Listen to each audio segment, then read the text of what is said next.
يا نور الهلال أقبل تعال فالشوق طال والقلب سما نحو السماء مترنما لا تنقضي أنت للروح دواء رمضان رمضان رمضان يا حبيب رمضان رمضان ليتك دوما قريب.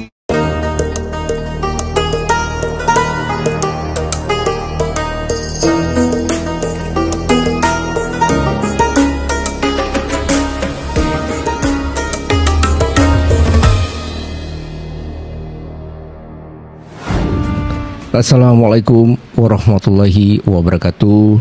Kepada semua pendengar yang budiman, selamat datang ke ruangan podcast kami di Coffee Shop Talk. Kami juga ingin mengucapkan ribuan terima kasih bagi mereka yang telah meluangkan masa bersama kami. Bersama saya, Ryan. Saya Ziad. Saya Fad. Saya Syah. BIG ya. Ada dah cakap. Okey. Sebelum kita meneruskan perbualan kita ni kita ingin memaklumkan bahawa kita melakukan pre-recording this episode in February. So sebabnya we will take a break on this fasting month lah. So jangan ke mana-mana, kita akan kembali juru selepas ni.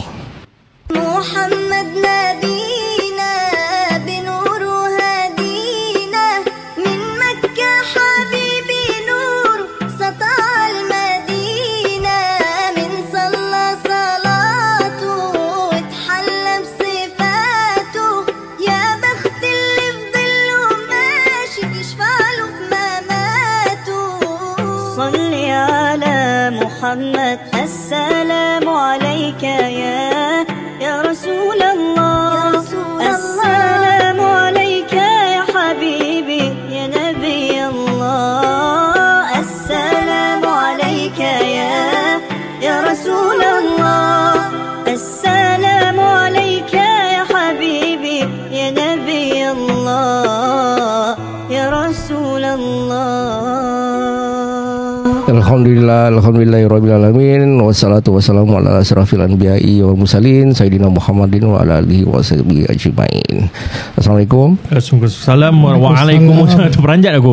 Waalaikumsalam warahmatullahi wabarakatuh. Alhamdulillah. So episod ni kita masih berbual pasal puasa di bulan Ramadan. Bab Ramadan kan kita berkongsi-kongsi lah. Memang kalau dari pendengar minggu dahulu tu kita memang berhasrat untuk berkongsi ilmu. Betul. Apa yang kita tahu dan untuk memaklumkan bahawa apa yang kita kongsi ni bukan secara tau. Memang aku berpandu kepada buku.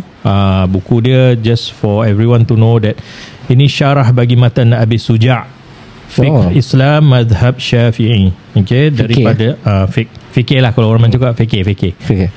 Daripada Syekh Mustafa Dib Al-Bugha. Ini adalah guru yang aku telah pernah suatu masa dahulu di Syria, aku pernah duduk dalam dia punya dars tu macam pengajian. Pengajian di Masjid Zainal Abidin. Masya-Allah. Syekh ni special lah. Okay, just apart from this Syekh ni very soft spoken.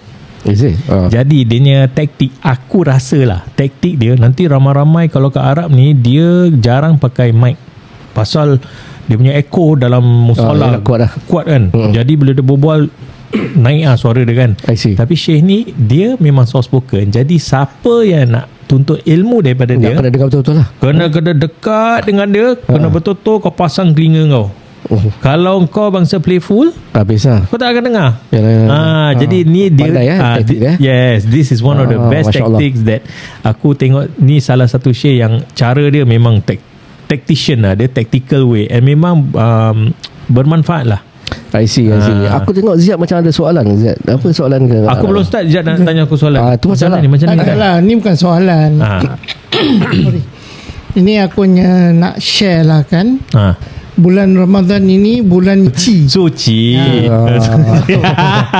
Ada flame sikit. Okay. Aku mulakan balik lah. Okay, again. Bulan Ramadan ni bulan yang suci. Aywa. Okey. Pahala berlimpah bagi yang rajin dengarkan podcast kami. Penuh inspirasi. Oh, masya-Allah. Agar ibadah makin yakin. Allah. Ya salam. Allah. Dah macam rap Syah. Syah kau diam je Syah. Kita lupa pasal kita ni sahabat ni kat Dubai. Shah Jahan. Syah Mumtaz. Kau pandai-pandai je. Pandai-pandai Syah Jahan, Syah Mumtaz Syah BIG. Syah BIG. Dia dah tahu ini kan. kita invite free Free. tak ada payment tak ada payment.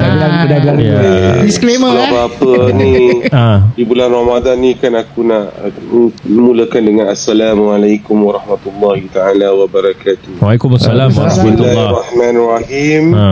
Semoga kita kaum Islam yang berada di Nusantara ni kan, tak kira mana, Singapura, Malaysia, Indonesia, yang sedang menghadapi bulan Ramadan ni, sedang berpuasa, mudah-mudahan Allah akan memberi kita puasa yang mabrur, puasa yang terbaik kan. Amin. Dengan walaupun puasa tu akan datang dengan segala ujian, mudah-mudahan kita dapat tempuhi segala ujian tu dengan baiklah, you know? Dan Allah terima segala puasa kita, dan kita cuba sebenarnya baik untuk kita lakukan puasa ni kerana dia datang setahun sekali.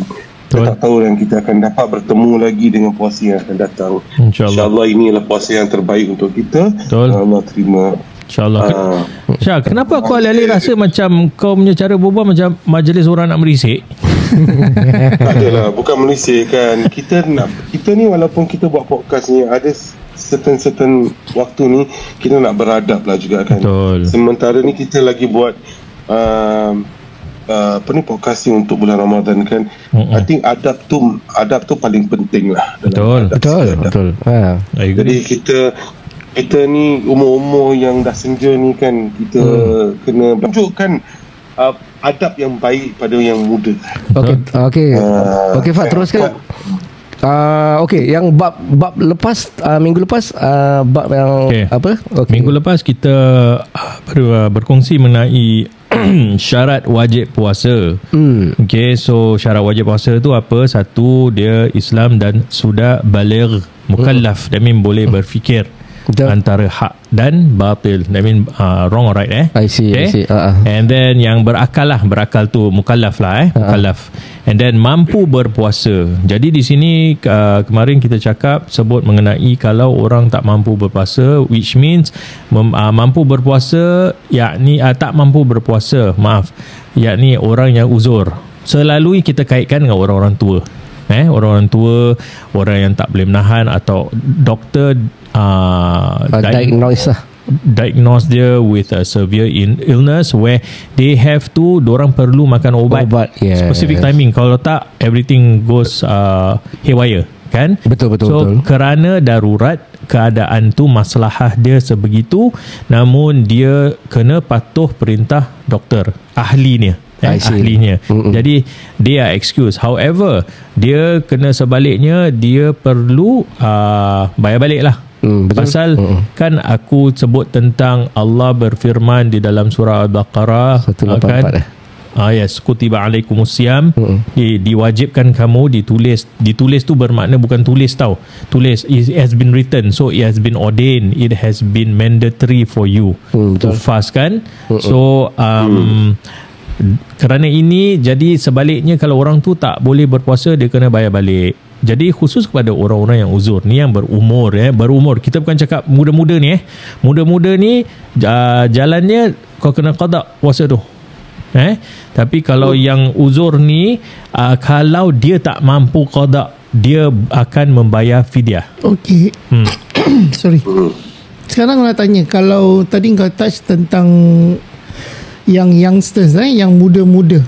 Tapi kalau yang muda tu juga ada critical illness. So macam mana tu? Okay. Adakah sama proses juga? Sama proses dengan orang yang berpenyakit. Ya, sama. Dia kena bayar fidyah pasal dia dah tak mampu. And when soal tentang mampu tak mampu ni kan, Syah, kau boleh dengar Syah? Boleh. Okay. Soal mampu tak mampu ni, at the end of the day, dia balik pada pendirian tau.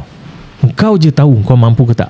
Kalau kau mengambil sambil lewa, then you answerable lah for your actions. You know, at the end of the day. You trying to say itu kau kena cubalah.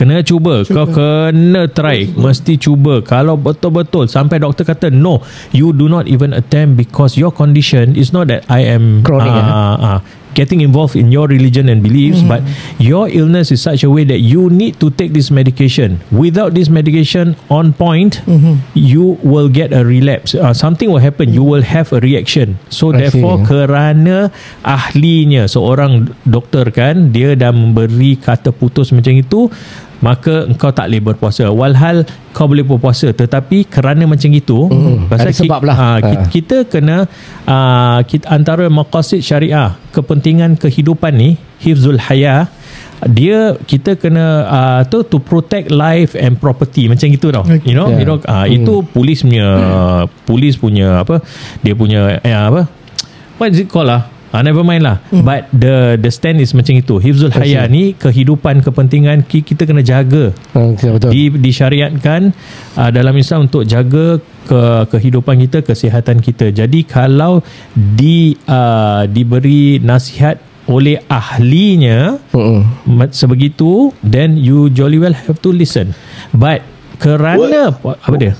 Sabar, ada soalan tak ada? What you trying to say is actually Islam itu indah dan mudah. Kalau dia mendatangkan satu darurat pada diri sendiri, I think kita lebih tahu diri kita sendiri, dan kita dah cuba atau dapat pengesahan daripada yang ahli. That means kita ikut aja lah. Betul. Kemudahan dia yang diberikan Allah beri banyak kemudahan pada umat akhir zaman ni. Banyak kemudahan dalam mana-mana waktu. Kita cakap sampai waktu Ramadan, waktu solat, waktu orang yang musafir pun Allah kasih banyak pelonggaran dan kesenangan dan kemudahan. So I think at the end of the day is up to you to take it. And it's up to you also to know it whether you should be doing it or you shouldn't be doing it. Yes. That's why at the end of the day, macam kita pernah cakap, kan, masing-masing masuk dalam liang lahat, masing-masing mau jawab sendiri. Betul. Jadi mau tahu. Jadi bila kita tak ada orang yang akan jawabkan kita. Jadi at the end of the day, what you do is answerable. You are answerable for it. So kalau rasa ada kemampuan, boleh, insyaAllah lakukan. Kalau tak ada alternatif. Kita boleh bayar fidyah, kita bayar fidyah. Kita tetap berusaha untuk melakukan sesuatu yang diberi dalam konteks Islam ni. Okay, sorry aku mencela sikit. Aku punya pandangan pula, benda yang memudaratkan, dan kau tak boleh puasa lah kan, pasal because in terms of memudaratkan lah yang kesihatan kan, jadi kau nak kena lah batalkan, kau tak boleh puasa kan. Betul. Dia ada qawaid fiqh kat dalam sini, ada kaedah fiqh ni, dia ada pelbagai tau, banyak ada kaedah. Antara kaedah ada la darura wala dirara, ataupun ad-darura yuzal. La darura wala dirara, kau kena menghapuskan perkara yang darurat tu. That mean jangan mendaruratkan perkara yang dah darurat. Jangan mendaruratkan lagi. Satu yang darura yuzal, that means segala perkara darurat tu mesti dihapuskan, which means you cannot create it. You cannot procreate that darurat situation, which means the whole objective is do not be in a undesired punya situation, daruratnya keadaan. Ni kaedah fiqh. Teruskan. Okay, so then macam seorang wanita yang mengandung, dia kena menyusu. Tapi ada juga senario where seorang berpuasa, kan? dia berpuasa, dia mampu berpuasa and dia mampu menyusu, ahlan wa sahlan. Tapi jangan kecam macam you kena bulan Ramadan ni sebagai suami isteri baru beranak ni masih dalam hari, jangan paksa lah. Jangan paksa. Dia berhak untuk minum, makan pasal dia nak menyusukan anak. Tapi kalau dia tahu mampu, badan dia mampu and dia cekal hati, insya-Allah Allah tu pelihara dia, Allah memuliakan dia pasal dia tengah berjihad antara dua keadaan. Okay. Faham. I just want to make to stand clear yang kau cakap ni, kalau dia masih baru beranak dalam beberapa hari tapi masih dalam bulan puasa, dia tidak boleh puasa kan? Berpantang lah. Berpantang. Wait, the question, dia tidak boleh berpuasa satu perintah atau dia tak boleh puasa? Kalau dalam Ziyad, dia masih nifas lagi dia masih dalam nifas. Okey, dalam hari ni nifas lah. Memang kalau tu hadas besar. Jadi hadas besar memang tak boleh. Tapi we are talking about macam after dia when I mention dalam hari tu bukan bermaksud dia dalam hadas besar. Dalam hari tu that mean dia after punya dia tengah betul-betul masih tengah sore, masih belum baik, perlu pulih betul-betul lah. So dia ada kelonggaran kat sana. Selepas nifas kadang-kadang selepas nifas. Yes. Correct. So dia ada pilihan lah. Tapi kalau dah ada keadaan yang membolehkan dia, ahlan wa sahlan, silakan. Tetapi untuk dia pun, dia mesti bayar balik. Kalau dia tak mampu bayar balik, macam for example lah, dalam senario yang back to back dia beranak year by year, every year, every 9-10 months pregnant, beranak. Jadi banyak kan, bulan puasa je beranak, bulan puasa je beranak. Coincidentally, jadi macam mana ni, dah berat untuk dia. Jadi kalau keadaan macam itu, kalau tak mampu betul-betul, then bayar fidyah. Untuk back to back tu, yes, pakai kira pakai menggunakan wang. Kat mana boleh bayar fidyah, pergi masjid. Bilang je. Muiz pun ada calculation dia. Okay. Yes. This is a good topic. The thing is kalau macam dia mampu, okay. Dia kalau boleh, and dia okay lah, dia mampu, kita jangan ikut timing kau ni, kau ada tendency kau akan pregnant lagi, tak ada, kita jangan fikir pasal tu. Dia mampu bayar balik without paying fidyah, lebih afdal, lebih baik. Kalau macam fidyah tu dia tak mampu nak bayar juga, tak, then they have to find a solution whereby there will be alternatives kat perbadanan mufti pula, muiz ataupun masjid akan memberi alternatif. Dia tak boleh soal aku tak boleh bayar balik. Tak boleh. There's no such thing. Mesti nak kena mesti macam mana pun. Macam mana installment bayar kau berpuasa ataupun kau bayar fidyah. Kalau kau mampu, then kau slowly lah. Kalau kau betul orang yang beriman, kalau kau seorang yang beriman, kau akan nekat. You will do it. Pasal kau takut dengan Allah punya balasan lah, punishment. Bulan-bulan lain pun boleh berpuasa. Maksudnya tu to make orang yang mendengar kita ni mendapatkan satu informasi yang betul, yang tidak boleh ambil remeh tentang hal puasa. Betul. Kalau tak mampu berpuasa, kena bayar fidyah. Kalau even back to back pun kau nak kena bayar. Kalau kau tak boleh bayar dengan puasa, kau kena bayar dengan wang. Yes. So kalau dengan wang itu kau tak boleh macam forgo ke apa, tak boleh. There's no way. Just sweep under the carpet. You still have to pay. Yes. Because why Syah, macam aku kongsi dengan minggu lalu Syah, bila Allah firman ya ayyuhallazina amanu, berbeza dengan ya ayyuhan nas. Ya ayyuhallazina amanu, bila Allah sebut tu ada sebab, kerana dia referring to orang yang beriman pada Allah. So kalau engkau declare yourself, engkau feel engkau beriman pada Allah, then kau kena ikut patuh. And untuk berpuasa ni adalah satu-satunya yang Allah memohon, bukan memohon lah, request lah, memohon lah. Tapi kalau orang Melayu cakap memohon, macam kita dah macam macam hamba, you get it right? Jadi request ni untuk orang yang beriman sahaja. Jadi orang yang beriman sahaja, the selected ones that who are believers, who bow down and sujud pada Allah Sang Pencipta, akan ikut perintah ni. Pasal orang biasa, ya Yohanas, Anas, manusia, diorang tak akan indah tak indah. Macam aku feel nak puasa, aku puasa, tapi diorang tak faham, tak menjiwai tau kan. Jadi ayat ni berat. Ayat ni kalau kita tadabbur, tafakur, kita mendekatkan, kita muhasabah, kita ponder, kita berfikir tentang ayat ni, dia bukan saja ayat tapi dia ada makna yang di sebaliknya. Jadi kau tengok dari depan je, ya ayyuhallazina amanu, wahai orang yang beriman. Allah boleh panggil wahai manusia, puasalah seperti mana orang yang terdahulu sebelummu telah berpuasa. Dia boleh cakap tu tapi tak, wahai orang yang beriman, puasalah sebagaimana orang yang terdahulu sebelummu berpuasa. Macam itu. Kama kutiba 'alal ladzina min qablikum la'allakum tattaqun. Semoga mengharap atas takwa padaku. Korang semua daripada golongan yang bertakwa. Tattaqun, which means that takwa ni Syah, aku kongsi bahawa dia bukan sahaja, okey, aku dah tanya Syah Ziyad dengan Ryan, kefahaman kau daripada takwa ni, apa yang kau feel bila kau dengar disebut takwa ni, apa yang kau nampak atau kau faham? Tak salah kefahaman aku bagi aku kefahaman untuk takwa ni, dia taat atas segala perintah yang Allah telah turunkan.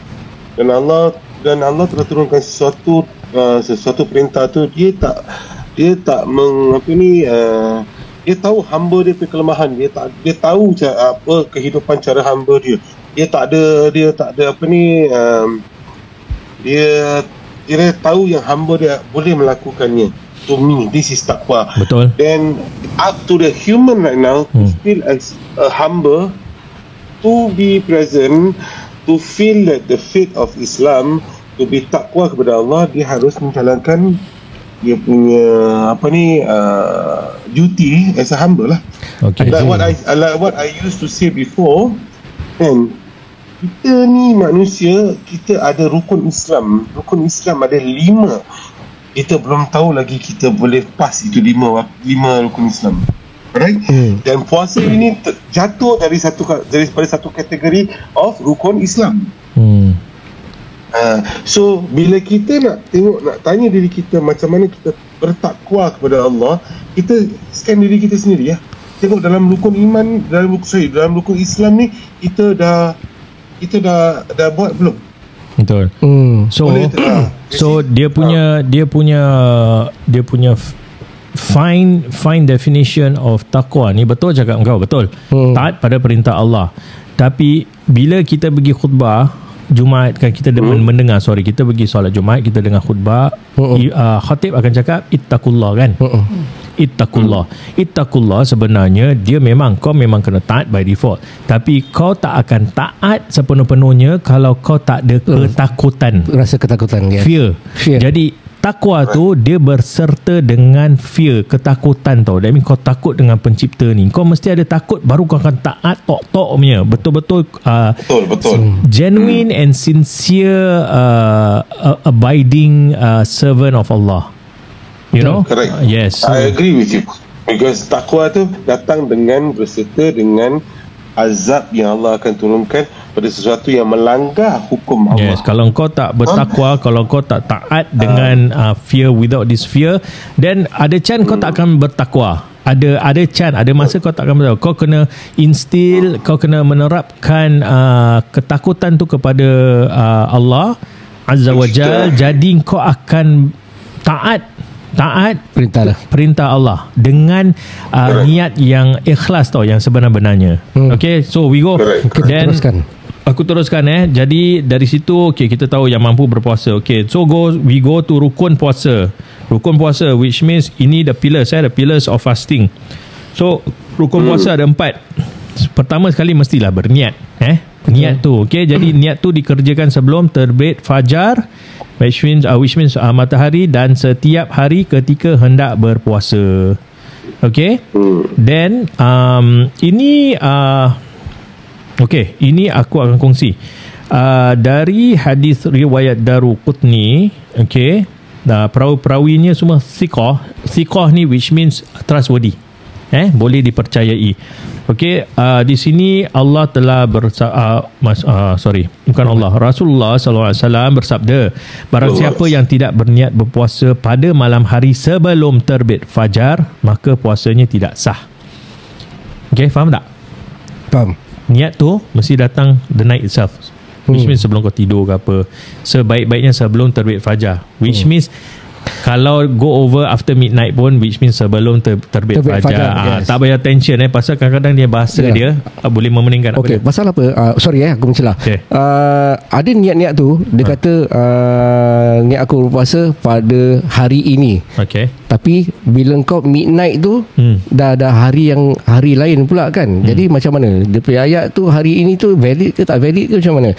Pasal based on yang hadis ni kan, dia sebelum fajar of course engkau boleh jatuhkan niat engkau bulan puasa kan. Betul. Tapi oleh kerana pasal date kita tu lepas 12 dah crossover kan. Dah lain, jadi kau cakap hari kan. ini kan pasal kita nawaitu Ramadan ni kan. Ada orang was-was yang ayat tu. Okey, aku punya pendapat jangan was-was, kerana sekarang aku tanya kau, kalau let's say kau cakap hari ini, but actually kau referring to besok kan? Besok ya. Actually dalam diri kau faham. Can I sorry to interrupt also. But tapi maybe you can correct me if I'm wrong. But according to Islam, dia punya hari bertukar is always lepas maghrib, betul?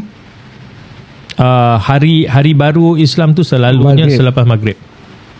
So I think when we niat hari ini, we memandangkan as a faith is hari ini is the next day. Betul? It makes sense. Selepas maghrib. It makes sense. Yes. Good. Bagus Syah.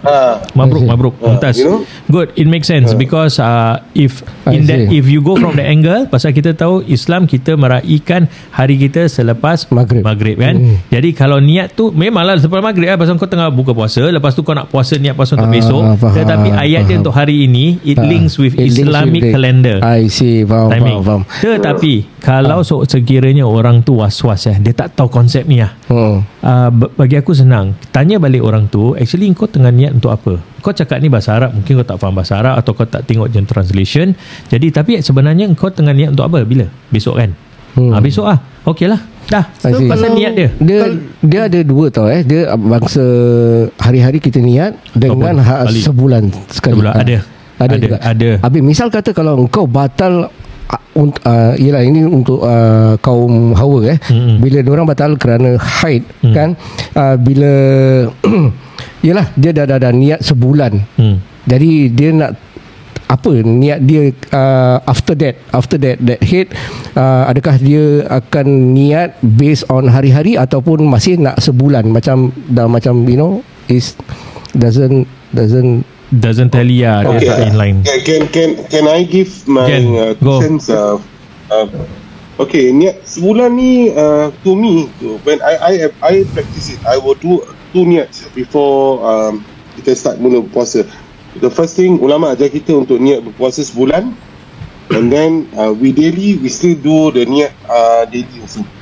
But the sebulan niat tu is just to give us the niat that we're going to do it for 1 month. Kerana apa tau, kita ni manusia tak lepas pada lupa. Dan kita dah bikin pekerjaan, kita dah buat apa, lepas buka puasa kita dah lepak, kita dah pergi tarawih, balik dah penat pun terus masuk tidur. So to cover up that kita terlupa atas niat kita nak berpuasa pada besok hari tu, kita dah jatuhkan niat untuk puasa sebulan. That is my understanding. Itu pasal itu untuk kaum Adam. Ini aku soalan ni untuk kaum Hawa. Pasal in the middle of tengah puasa tu sekali datang haid. Jadi betul Syah, I agree apa you cakap. You reiterate, that mean you revalidate your puasa, which I don't find it a problem at all lah. Kan, asalkan dia menyenangkan kau, dia jangan sampai stresskan kau. Bila dia stresskan kau, itu which means that you got to take a step back and reassess back what is going on. Kenapa aku macam ni? Kadang-kadang aku was-was. Ni talbis iblis. Okay, tahu tu. So when it comes to kaum Hawa, sebaik-baiknya, pasal kau dah tahu, kita faham bahawa wanita akan melalui, mesti dia starting, ending or in the middle, kan? Jadi diorang tahu that this is coming, so they have to anticipate. So bagi aku paling mudah is dia niat sehari-hari pun, tapi tak ada masalah kalau dia nak buat 1 bulan. Tapi cuma bila 1 bulan tu dia akan break, dia akan datang haid lah. Dia akan break kan. Jadi dia kena clear that 7 to 10 days first. Selainnya niat hari-hari lah. niat hari-hari yang lebih baik. Tapi kalau dia nak dara, then ayah punya tanggungjawab atau mak bapak yang tanggungjawab untuk ingatkan. Itu sebab tu kita ni jadi mak bapak, jadi suami, jadi isteri, ada tanggungjawab selain daripada menjadi pasangan sahaja. Benda-benda macam ini kita kena actually remind one another. Dah niat belum? Jangan kadang-kadang kita terlupa pasal seseorang tu, ahli keluarga tu atau seorang sahabat tu, dia ingatkan kita dapat puasa sahnya kerana pertolongan mereka, peringatan dari mereka kan. Jadi kalau kita tahu isteri kita ke anak kita ke datang haid, kita ingatkan dia, kita on their tail lah, which means bila diorang dah bersih je, okay, standby. Kadang-kadang dah lepas 7-10 hari dah terlupa tau, dah terbawa-bawa jadi terlupa. Jadi kita ingatkan. Jadi kesimpulannya, wanita kalau nak diorang tak ada masalah, diorang nak niat sebulan tu tak ada masalah, tapi make sure bila dah lepas bersih tu revalidate your intention back, niat balik. Betul lah, yalah. Jagalah macam itu yang terbaik. Pasal kalau just want to base on 1 bulan tu tak boleh lah. Nanti dia akan stop. Confirm dia macam stop. tak ada feel lah. Dia tak ada feel. Correct. So it's always kita terapkan lah kat rumah, kita berniat sama-sama ataupun ingat satu sama lain. Itu yang terbaiknya. Okay. And then apa lagi? Kita ada lagi a few minutes. Ada lagi 2-3 minit Okay, and then kita akan faham yang kita akan menahan diri daripada makan dan minum. Okay, makan dan minum, which means that apa perkara yang akan kita sengaja memasukkan dalam rongga-rongga kita, rongga-rongga apa yang terbuka, lubang-lubang yang terbuka, okay, akan membatalkan. Alright. And then kita menahan diri dari hubungan sejenis bersetubuh. Ini apa sih uno do stress. Okay. Only is meant for husband and wives. Okay. Yang belum kahwin, belum halal, #halal, tak boleh, minta maaf, nak pergi nikah. Okay, so hubungan sejenis atau bersetubuh ni di bulan Ramadan. Astaghfirullahalazim. Hubungan sejenis aku cakap. Allahu Akbar. Maaf, tarik balik. Bersetubuh antara suami isteri kita tidak boleh melakukan pada masa tengah puasa, tetapi selepasnya Maghrib juga nak langsungkan, ahlan wa sahlan, silakan. Itu pun boleh menjadi antara yang boleh membatalkan, kirakan break your fast lah, membatalkan puasa sekian sehari lah, bertahan. Okay. Tapi kita ada sunnah-sunnah kita lah. Kita ada sunnah-sunnah kita yang mana kita lebihkan, afdalkan sunnah kita, kurma, benda yang manis-manis dulu. Benda yang manis. Jadi bukan, tolonglah jangan minum air coke, jangan minum air gas, 1 hari perut dah kosong. Jangan yang bersoda. Tu memang cari pasal lah. Memang cari penyakit. Because our body, our acidity in our stomach is very high, because we have not neutralized it for 13 hours, 12 to 13 hours.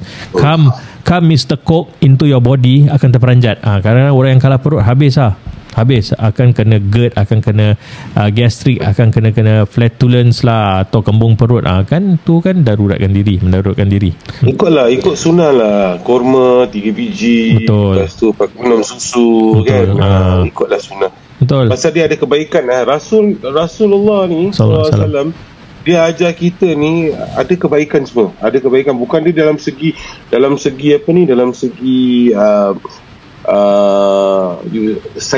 dia cover scientific, dia cover dalam agama, dalam sunnah, seluruhnya. So it's good actually, seluruhnya.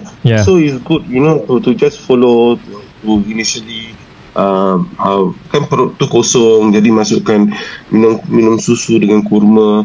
I think it's a very good too. And then amalkanlah kurma-kurma tu dalam number-number yang yang ganjil. That is important actually. Okay. Teruskan. Okay, aku rasa kita boleh teruskan in the next episode lah. Bagus, alhamdulillah kita dapat berbincang dengan secara mendalam sikit hari. Betul. Pasal kita punya tetamu daripada Dubai, UAE Emirati, ya Syah Habibi. Syukran, jazakallah Habibi. Masya-Allah. Okay, akhir kata daripada aku, banyak belum tentu cukup. sikit belum tentu kurang. Jangan pernah mengejar hidup senang, tapi kejarlah hidup tenang. Ajar hati selalu untuk bersabar dan bersyukur dalam segala hal. Percayalah kerana nikmat Tuhan begitu besar. So, sebelum kita menutupkan tirai, dengan rendah diri kita mengucapkan ribuan terima kasih bagi mereka yang telah mendengar episod kami. Jangan lupa like, komen and share podcast kami kepada teman-teman anda. Semoga bulan Ramadan membawa barakah bagi kita semua. Marilah kita tingkatkan ibadah kita. Semoga kita semua mendapatkan menjalani ibadah puasa dengan penuh semangat dan keikhlasan. Selamat berpuasa.